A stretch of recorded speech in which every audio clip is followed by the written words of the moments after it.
کدھر ہے؟ آ رہا ہے؟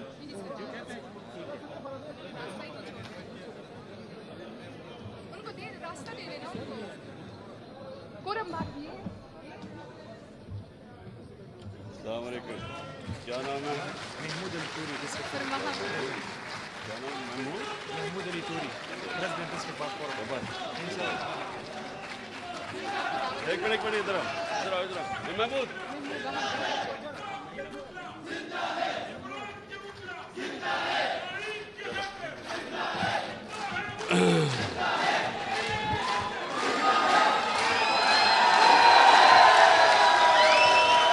اسے کرو تو چلے نا, آرام سے چپ کر کے بیٹھتے ہیں سر.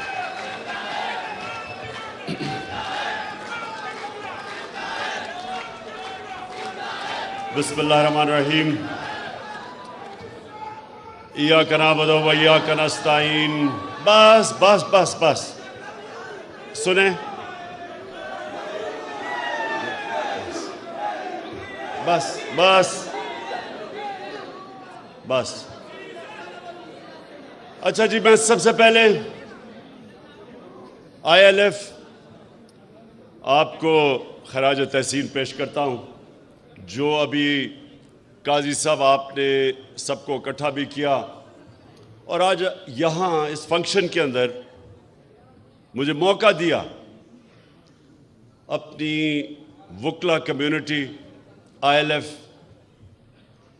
آپ سے بات کرنے کا. اور یہ وہ پاکستان کا تاریخ کا وہ مرحلہ ہے جس میں مجھے اپنے وکلا برادری کی سب سے زیادہ ضرورت ہے, آپ کی ضرورت ہے. کیونکہ سنیں, آج آپ نے ذرا بڑا غور سے میری بات سننی ہے. یہ جو آپ ایک منٹ کوئی نعرہ نہیں اب آپ لگانا, کوئی نعرہ نہ لگانا. جب میں تقریر ختم کروں گا تب آپ کو اجازت دوں گا. اچھا اب سنیں, یہ بڑا ضروری ہے آپ کے لیے. یہاں نوجوان بھی ہیں, مستقبل آپ کا ہے, تو آپ نے میرے بڑے غور سے بات سننی ہے. ایک اوپر آج جو آپ نے لکھا ہوا ہے سپریمیسی آف کانسٹیٹیوشن, آئین کی بالادستی, اس کو سمجھنا ہے کہ جب تک ایک قوم انصاف کے لیے جد و جہد نہیں کرتی, جب تک ایک قوم انصاف کے لیے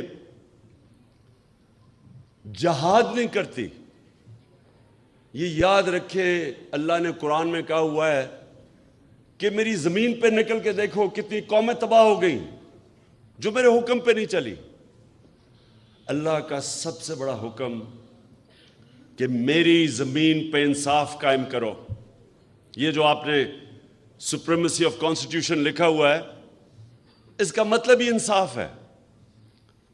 سپریمیسی آف کانسٹیٹیوشن کا مطلب یہ ہے کہ جو آئین آپ کو قانون دیتا ہے کہ کن قوانین کے مطابق ملک چلے گا,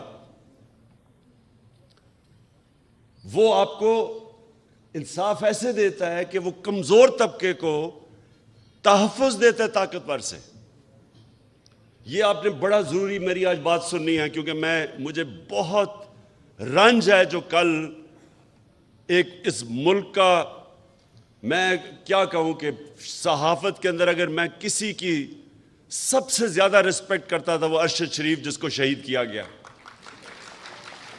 اور یہ سمجھنا ہے کہ یہ کیا ہوا ہے, اس کا فنومنا سمجھنا ہے آپ نے. اب میرے سامنے آپ وہ لوگ بیٹھے ہوئے ہیں جنہوں نے اس ملک کے انصاف کے نظام کی حفاظت کرنی ہے. اب سنیں کہ انسانی معاشرے اور جانوروں کے معاشرے میں کیا فرق ہے, یہ سمجھنا ہے آپ نے. میں کوئی اسلام کا اسکالر نہیں ہوں, لیکن جتنی میں نے تاریخ پڑھی ہے اور میں نے اپنا دین پڑھا ہے, انسان کے معاشرے میں اور جانوروں کے معاشرے میں سب سے زیادہ فرق ایک ہی ہے, جانوروں کے معاشرے میں انصاف نہیں ہے. وہاں جس کی طاقت جنگل کا قانون ہے، جس کی طاقت اس کا حکمرانی، شہر حکمران ہے کیونکہ طاقتور ہے. سب سے جو کمزور ہوتا ہے وہ بیچارہ چھپتا پھرتا ہے، کوئی تحفظ نہیں ہے. انسانی معاشرہ بنتا ہی تب ہے جب کمزور کو طاقتور سے تحفظ ملے، قانون کے سامنے سب ایک برابر ہو. اس کو انسانی معاشرہ کہتے ہیں. انگریزی میں رول آف لا کہتے ہیں. میں نے معاشرے دیکھے ہوئے ہیں. جب میں چھوٹی عمر میں برطانیہ گیا تو میں نے رول آف لا دیکھا وہاں، اور مجھے تب سمجھ آئی کہ وہ کیوں آگے نکل گئے ہیں. اور پاکستان کے اندر یہاں کبھی بھی رول آف لا نہیں تھا. وہ ملک جو علامہ اقبال جیسے ایسا بڑا ذہن، انٹلیکٹ 500 سال تک سمجھتے ہیں کہ دنیا میں اس طرح کا ذہن نہیں آیا، اس نے تصور دیا اس ملک کا. مدینہ کی ریاست کے اصولوں کے اوپر اس ملک نے کھڑا ہونا تھا. اسلامی فلاحی ریاست، تو مدینہ کی ریاست کا اصول تو نمبر 1 عدل اور انصاف تھا. میرے نبی صلی اللہ علیہ وسلم نے سب سے پہلے انصاف قائم کیا تھا، پھر خوشحالی آئی تھی. خوشحالی پہلے نہیں آئی تھی، انصاف خوشحالی لے کے آتا ہے. جس معاشرے میں انصاف ہے وہ خوشحال ہے. رول آف لا انڈیکس کے اندر میں لوگوں کو بار بار بتاتا ہوں، سوئٹزرلینڈ میں گیا ہوا ہوں. سوئٹزرلینڈ میں اپنے سارے گلگت بلتستان کا علاقہ پھرا ہوا ہوں. آپ یقین کریں کوئی مقابلہ نہیں ہے سوئٹزرلینڈ میں اور ہمارے گلگت بلتستان میں، خوبصورتی میں، ہر طرح. لیکن سوئٹزرلینڈ دنیا کا سب سے خوشحال طبقہ ہے، ملک کا سب سے زیادہ. کیوں؟ وہاں تو کوئی وسائل نہیں ہے، پہاڑ ہیں، ہمارے بہتر پہاڑ ہیں، خوبصورتی ہماری زیادہ خوبصورتی ہے. لیکن وہاں رول آف لا ہے، قانون کی بالادستی ہے. جو رول آف لا دنیا میں انڈیکس ہوتا ہے اس میں 99.9% ہے Switzerland rule of law index پہ. اور وہ ملک جو وسائل میں امیر ترین ہے، نائجیریا، سارے افریقہ میں سب سے زیادہ تیل ہے نائجیریا میں. غربت کی انتہا ہے کیونکہ 7% ہے وہاں رول آف لا. انصاف کے انڈیکس میں وہ 7% ہے، وہ 99% ہے.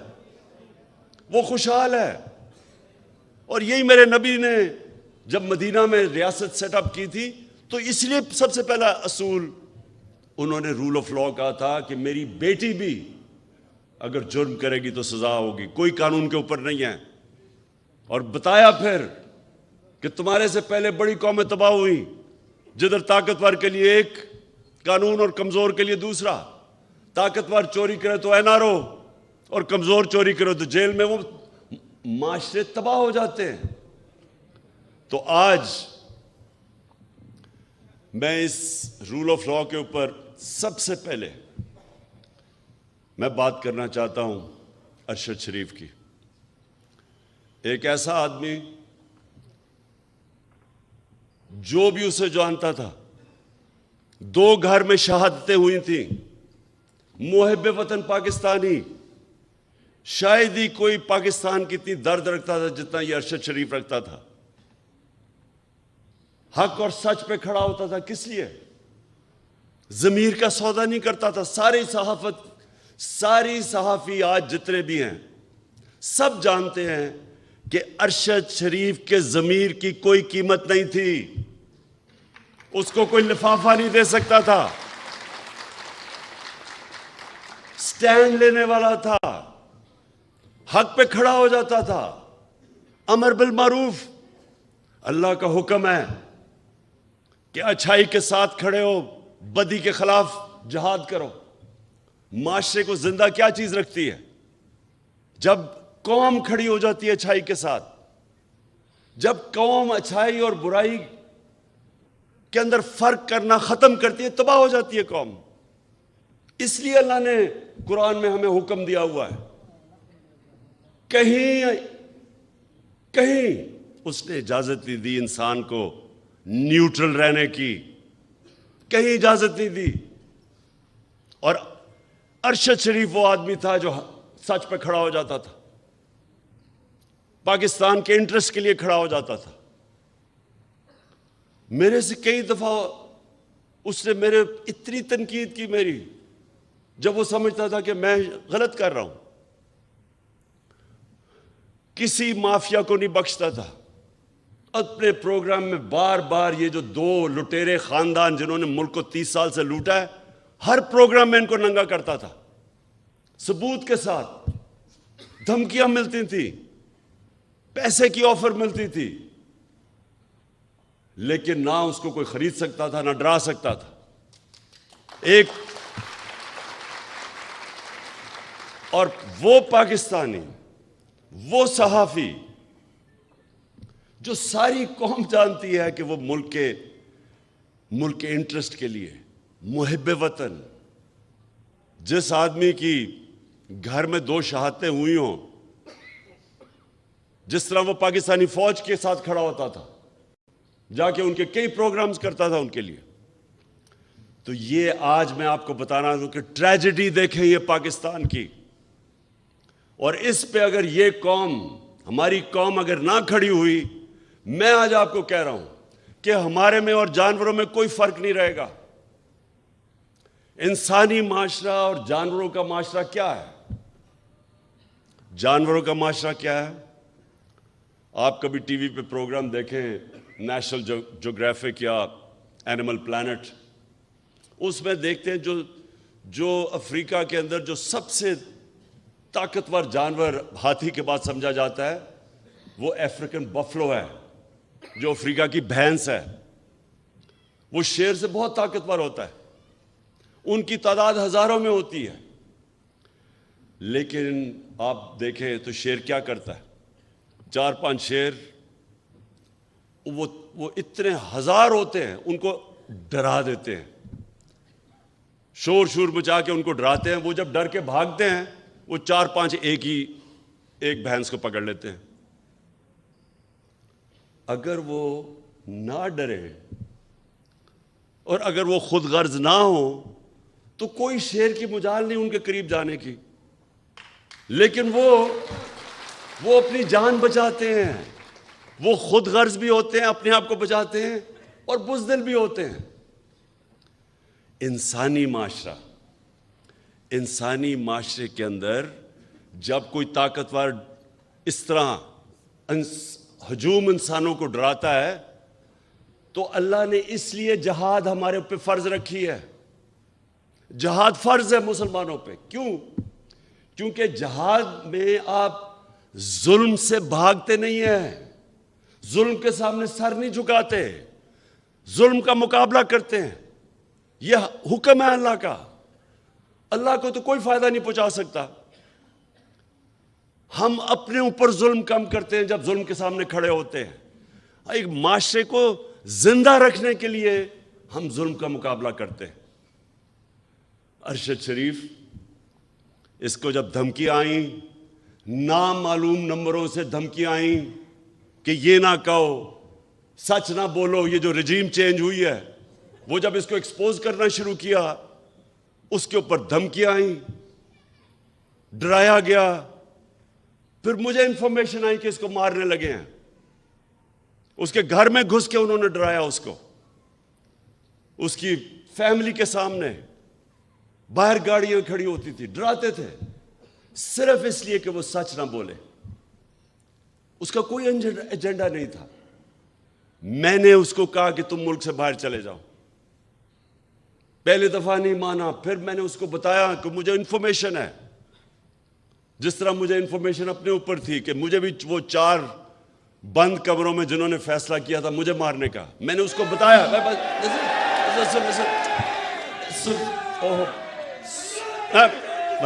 بس دیکھیں, تو وہ جب ملک چھوڑ کے گیا, اس کا ویزا ختم ہونے لگا تھا دبئی کا, یہ واپس بلا رہے تھے اس کو. کوئی اس لیے نہیں کہ کوئی جرم کیا ہے اس نے, اس لیے کہ وہ سچ نہ بولے. اس کو واپس بلا رہے تھے. اور وہی کرنا تھا اس سے جو انہوں نے اعظم سواتی کو بند کمرے کے اندر ننگا کر کے اس کے اوپر تشدد کیا، شہباز گل سے کیا انہوں نے، جمیل فاروقی ایک رپورٹر جرنلسٹ، اس کو انہوں نے کیا، سینئر صحافی وہ ملک چھوڑ کے بھاگ گیا صابر شاکر، اس کو دھمکیاں دی۔ یہ وہ لوگ ہیں، ایاز امیر، اس قوم اس کو 30 سال سے جانتی ہے، ریسپیکٹڈ جرنلسٹ، ان کے پیچھے پڑ گئے کہ کسی طرح ڈرا کے ان کو دھمکائیں اور خوف زدہ کریں،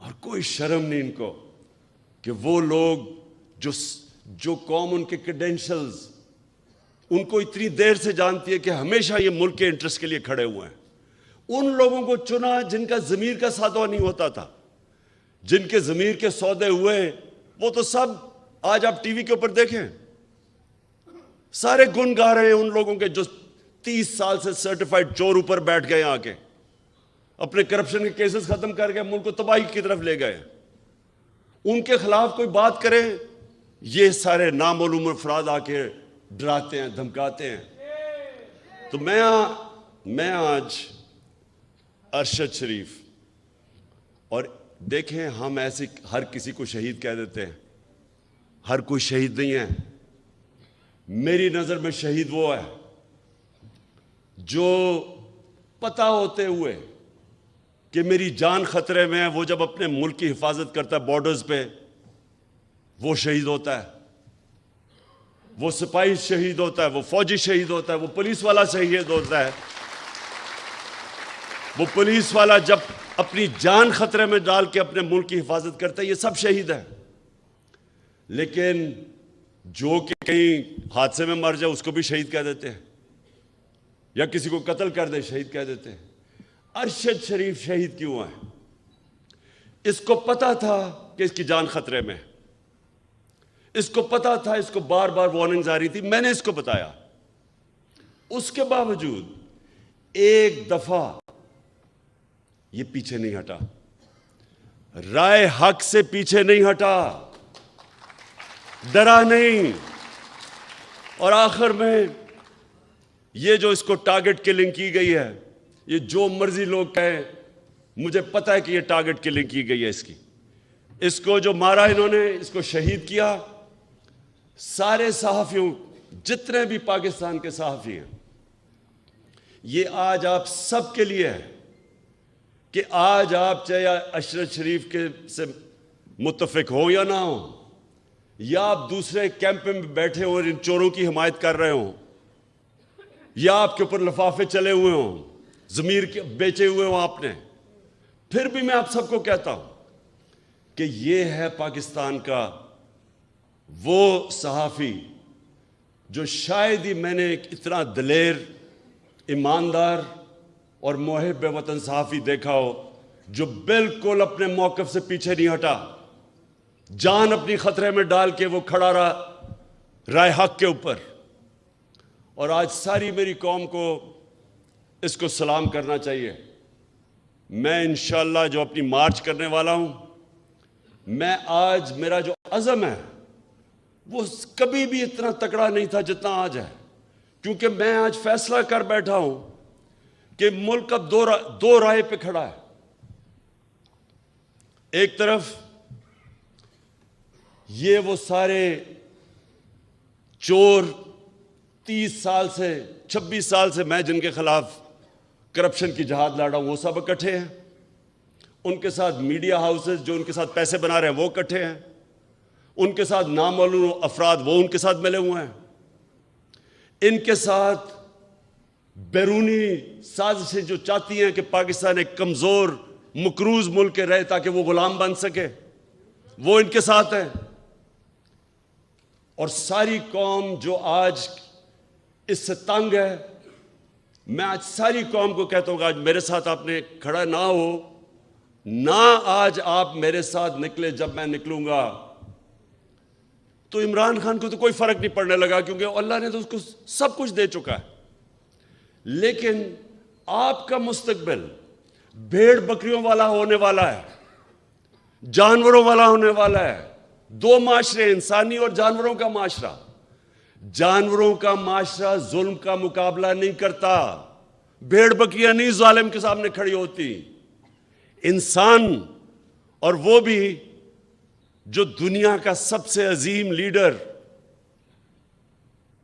جو نبی صلی اللہ علیہ وسلم کی امت ہو، اس امت کے اوپر تو ویسے فرض ہے کہ آپ یہ ظلم کے سامنے کھڑے ہوں، بھیڑ بکریوں نہ بنیں، خوف کے بت کی پوجا نہ کریں.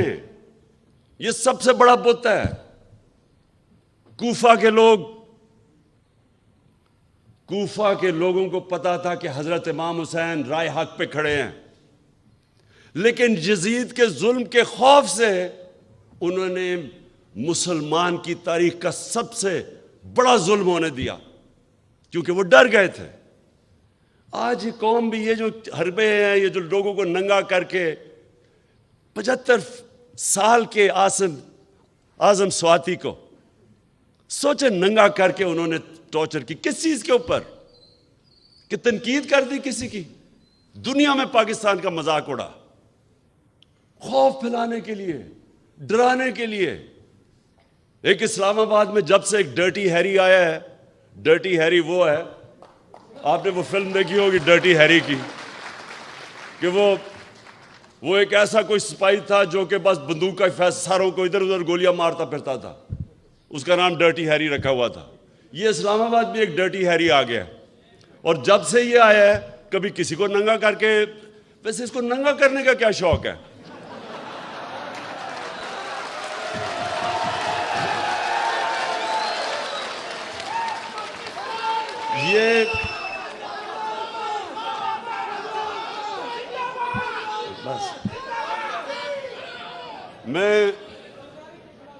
یہ وہ لوگ، میرے پاکستان کی وکلا برادری، یہ جو مرحلے پہ ہمارا ملک کھڑا ہے، یہ آپ سب کے لیے چیلنج ہے. اللہ قرآن میں کہتا ہے کہ میں تمہارے ایمان کو بار بار مشکلوں سے آزماؤں گا، بار بار آزماؤں گا. وہ کیوں کہتا ہے؟ لا الہ الا اللہ محمد رسول اللہ پڑھا تو میں کہا جی میں مسلمان ہو گیا بس. لیکن وہ کہتا ہے میں تمہارے ایمان کو آزماؤں گا مشکلوں سے، تاکہ پتہ چلے کہ کتنے پانی میں ہیں. یہ ہے اب اس ملک کے لوگوں کی ایمان کی آزمائش. لا الہ الا اللہ کے نعرے پہ ملک بنا تھا. اللہ ہم تیرے سوا کسی کے سامنے نہیں جھکتے. کیا ہم اب یہ ظلم کے بت کے سامنے جھکیں گے کہ یہ جو انہوں نے ارشد شریف سے کیا ڈرانے کے لیے باقیوں کو؟ وہ جس طرح شیر نہیں، وہ حملہ کرتے ہیں، ڈراتے ہیں لوگوں کو، یہ بھینسوں کو، افریقن بفلو کو، وہ سب بھاگ جاتی ہیں، پھر پکڑ لیتا ہے ایک کو. یہ بھی ایک کو پکڑ رہے ہیں، کبھی کسی کو پکڑ لیا، کبھی کسی کو پکڑ لیا. میں ان کے سامنے نکلوں گا، اور انشاءاللہ جب تک میں نے فیصلہ کیا ہے، میرا فیصلہ ہے، جب تک میں زندہ ہوں میں ان ظالموں کا مقابلہ کروں گا. اور آپ نے سب نے اس میں شرکت کرنی ہے. کیونکہ یاد رکھیں اللہ نے نیوٹرل رہنے کی کسی کو اجازت نہیں دی. یا ایک طرف ہو یا دوسری طرف ہو، یا ان ڈاکوں کے ساتھ ہو اور یا رائے حق پہ چلو، ان کے سامنے کھڑے ہو. تو آپ کے اوپر خاص ذمہ داری ہے. آپ ہیں پاکستان کی وہ کمیونٹی جو جانتی ہیں انصاف کیا ہے، رول آف لا کیا ہے. آپ وہ لوگ ہیں جن کے اوپر عام آدمی سے زیادہ ذمہ داری ہے. اور اس لیے آپ نے اب میرے ساتھ چلنا ہے. اور اس ملک میں جو میں 26 سال پہلے نکلا تھا، انصاف کی تحریک انصاف، اس ملک پہ انصاف قائم کرنے کے لیے آپ سب نے میرے ساتھ کھڑے ہونا ہے. شکریہ.